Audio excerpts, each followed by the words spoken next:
When I go to crime scenes, I'm ready to focus on terrible things. I end up at crime scenes because my best friend, a homicide lieutenant, thinks I have something to offer on the cases he calls different. He rarely gives me details, wanting me to form my own impressions. As I pulled up to the yellow tape on a Monday morning just after 10, I knew nothing. No evidence markers outside. Whatever had happened was limited to the interior of a navy blue, 2-story stucco building. I gave my name to a uniform guarding the tape and was allowed to park in a red zone. The blue building sat on the north side of Venice Boulevard, perched on a grubby corner, the entrance on a side street. At the back was a parking area, also taped, with the rear end of a black Prius just visible. Beyond the alley was a residential block, 70-year-old apartments and a few straggling bungalows. A little pocket of L.A. that had managed to elude Culver City when borders were drawn. The automotive mix out front was the usual. Black and whites, plus vehicles dispatched from the crypt on North Mission Road.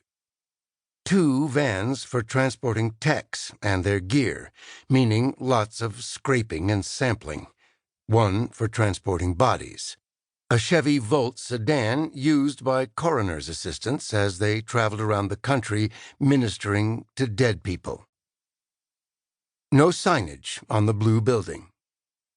Rust-crusted security bars grilled 2 narrow windows on each floor. So narrow, they evoked castle bow slits. I slipped under the tape and headed for the front door, a gray metal slab left slightly ajar. No one had told me to glove up, but I covered my hand with a corner of my blazer and prepared to nudge. Before I made contact, the door swung open, and Milo Sturgis came out. He wore a pessimistic black suit, a beige shirt stretched tight over his gut, and a skinny brown tie whose origins could be traced to a chemistry lab. Paper booties covered his desert boots.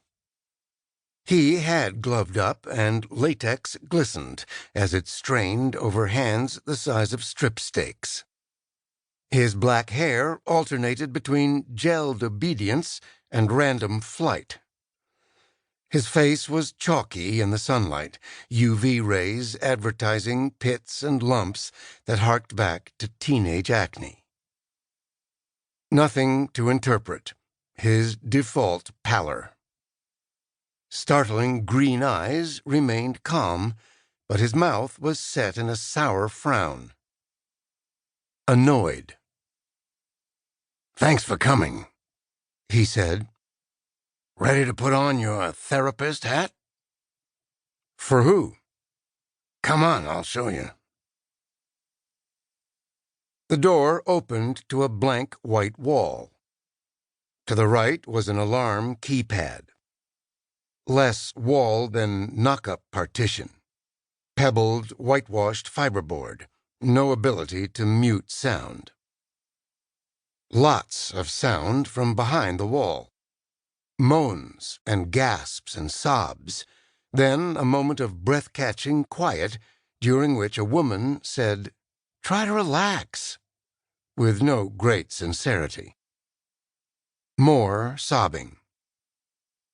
I said, "Someone's having a bad day." Milo said, "Not compared with the decedent. Hopefully you can calm things down so I can concentrate on the decedent."